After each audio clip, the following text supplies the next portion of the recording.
김건희 씨가 통일교에서 받았다는 명품의 실물이 법정에서 처음으로 공개됐습니다. 상자에 담긴 그라프 목걸이, 노란색과 검은색 샤넬 가방, 그리고 흰색 샤넬 구두까지 합하면 8,200만 원이 넘습니다. 재판부는 가방 버클과 구두 바닥에 사용감이 있다고 감정 결과를 밝혔습니다. 선물을 건넨 건진법사는 김 씨를 향해 진실을 말하라고 했고, 김 씨는 피고인석에 엎드리고 있었습니다. 윤정주 기자입니다. 통일교 측이 김건희 씨에게 건넨 다이아 목걸이는 영국 그라프사의 6,200만 원대 모델입니다. 김건희 씨는 이 목걸이와 함께 1,200만 원대와 800만 원대 샤넬 가방을 받아 같은 브랜드 가방 3개와 구두로 교환한 것으로 조사됐습니다. 모두 다해 8,200만 원이 넘습니다. 서울중앙지법에서 열린 김건희 씨 재판에선 김 씨가 받은 명품 선물의 실물이 공개됐습니다. 케이스에 담긴 그라프 목걸이와 흰색 샤넬 가방과 구두, 그리고 노란색과 검은색 샤넬 가방입니다. 재판부는 직접 흰 장갑을 끼고 물품을 만져보고 휴대전화로 가방 내부를 촬영하기도 했습니다. 감정을 마친 뒤엔 흰색 가방은 각각 버클에 비닐이 없고 긁힌 것 같은 사용감이 있었고, 구두도 바닥에 사용감이 있었다고 밝혔습니다. 김건희 씨는 앞서 입장문을 통해 샤넬 가방을 받은 사실은 인정했지만 그라프 목걸이는 받지 않았다고 부인했습니다. 하지만 재판에 증인으로 나온 건진법사 전성배 씨는 김 씨 측에 목걸이를 전달했고 전달 후 김 씨와 통화했다고 분명히 증언했습니다. 건진은 윤영호 전 통일교 본부장에게 받은 그라프 목걸이 모델명과 가격이 적힌 메시지를 김건희 씨에게 그대로 전달했다며, 목걸이를 받은 당사자가 다른 사람들에게 피해 끼치지 않게 진실되게 말했으면 좋겠다고 김건희 씨 면전에서 밝혔습니다. 검은 코트에 마스크를 쓰고 법정에 나온 김건희 씨는 건진법사의 이 같은 증언이 나오자 엎드리고 고개를 숙였습니다. JTBC 윤정주입니다. 법정에선 김건희 씨가 청구한 보석 신문도 열렸습니다. 김 씨 측은 구치소에서 혼자 중얼거리는 경우가 많을 만큼 건강이 안 좋다고 주장했습니다. 특검은 김 씨를 풀어주면 측근과 말을 맞출 가능성이 있다고 반박했습니다. 박현주 기자입니다. 김건희 씨는 지난 8월 특검 조사를 받을 때부터 건강 문제를 강조해왔습니다. 죄송한데 건강이 매우 안 좋으셔서 그런데 마이크는 좀 자제 좀 부탁드릴게요. 지금 건강이 매우 안 좋으셔서요. 이후 법원이 구속영장을 발부하자 석 달 만에 불구속 재판을 요구하며 보석을 청구했습니다. 김 씨 측은 오늘 보석신문에서 구치소 내에서도 혼자 말하거나 취침 와중에도 알 수 없는 얘기를 중얼거리는 등 건강이 불안정한 상태라고 주장했습니다. 또 주거지를 자택과 병원으로 한정하고 전자장치나 휴대전화 사용 금지도 받아들일 수 있다며 보석 허가를 호소했습니다. 윤석열 전 대통령도 구속돼 재판받고 있는데 부부를 동시에 구속한 게 가혹하다는 주장도 펼쳤습니다. 특검팀은 그러나 증거인멸 우려를 들어 곧바로 반박했습니다. 지난 8월부터 10월까지 접견 기록을 보면 김 씨가 최측근인 유경옥, 정지원 전 행정관과 수시로 접촉했고, 이후 두 사람이 의도적으로 재판에 출석하지 않았다는 점을 사례로 들었습니다. 그러면서 보석을 허가하면 앞으로 이들과 진술을 모의하기가 더 쉬워질 것이라고 강조했습니다. 유경옥 전 행정관은 건진법사에게 샤넬백을 전달받은 당사자이고, 정지원 전 행정관은 김건희 씨가 건진법사 휴대전화에 저장된 건희2 연락처의 실제 사용자라고 주장하는 인물입니다.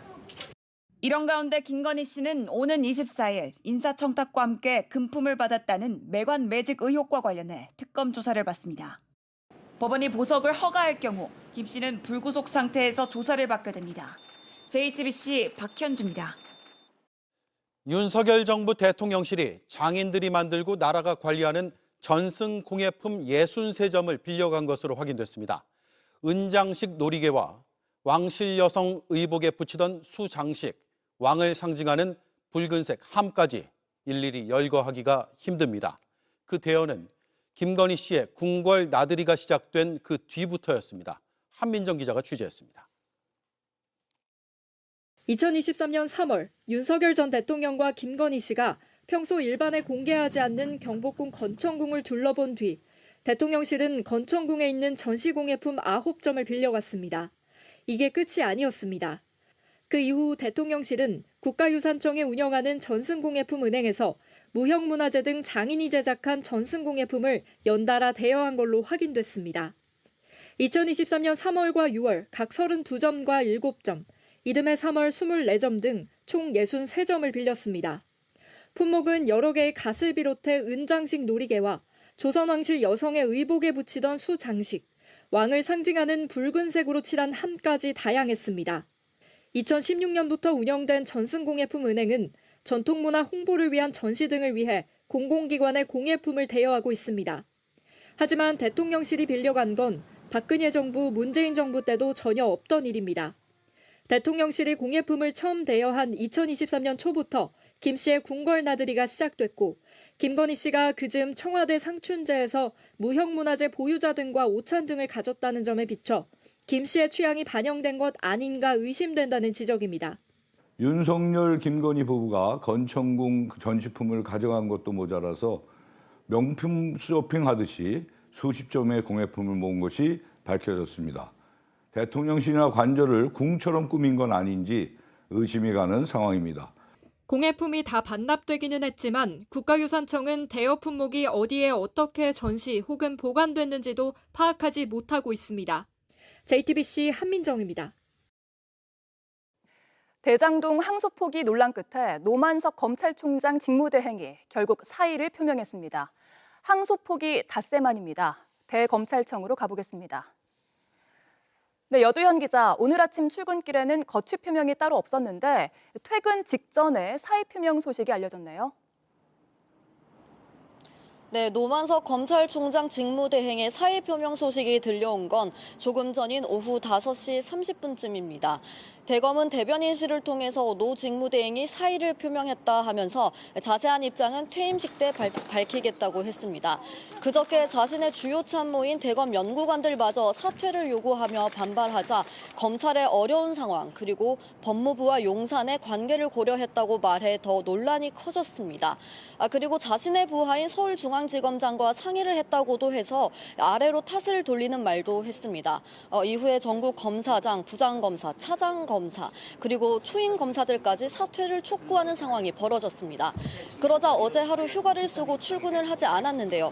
오늘 다시 출근하면서 쏟아지는 취재진들의 질문엔 아무런 답을 하지 않고 들어갔습니다. 그리고 오늘 오전 대검 검사장들 이 수뇌부와 회의를 했지만 이 회의가 끝나고도 사퇴에 관련한 언급은 나오지 않았습니다. 그리고 조금 전 제가 있는 이곳 대검찰청 중앙현관 로비가 아니라 지하 주차장을 통해서 퇴근했습니다.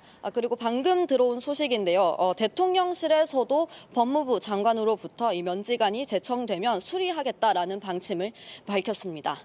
네, 이렇게 되면서 검찰은 이제 대행의 대행 체제가 되는 건데 노만석 대행이 법무부 책임에 대해서 언급했던 내용이 추가로 계속 알려지고 있죠. 네, 그렇습니다. 앞서 노 직무대행은 대검 연구관 그리고 과장들을 만나서 법무부가 전한 이 선택지에는 모두 항소 포기가 있었다라고 하고 또 장관의 수사 지휘권을 언급했다라고 하며 법무부를 향한 발언을 해서 한 것으로 알려졌습니다. 항소 포기 다음 날엔 서울중앙지검장이 바로 사의를 표명하긴 했지만 그 후 조직의 수장들이 이렇게 서로를 탓하는 모습을 보이기도 했습니다. 이런 조직적 반발 속에서 정치권의 공세도 더 커졌는데요. 검찰총장 대행으로서 신뢰를 잃었다는 지적이 이어졌습니다. 노 대행이 물러나면 그 자리는 대검 기획조정부장이 맡게 됩니다. 그러니까 대행의 대행 체제가 이어지는 건데 검찰의 혼란은 더 이어질 거란 전망이 나옵니다. 네, 대검찰청에서 여도현 기자가 전해드렸습니다. 오늘 황교안 전 총리의 체포 과정엔 물리력까지 동원됐습니다. 자택 문을 걸어 잠가 특검은 현관문을 뜯고 들어갔습니다. 내란 선전선동 혐의를 받는 황 전 총리는 나는 지금 싸우고 있다며 속된 표현을 쏟아냈습니다. 김지훈 기자입니다. 체포영장 집행 소식을 듣고 지지자들이 몰려들었습니다. 경찰들은 아파트 출입구를 몸으로 봉쇄했습니다. 아파트 복도에는 강제로 뜯긴 도어락과 건전지가 떨어져 있습니다.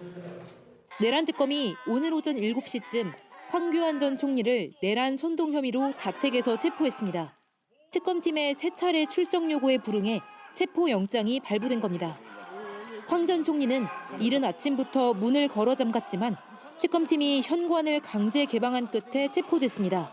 저는 지금 미친 개하고 싸우고 있는 겁니다.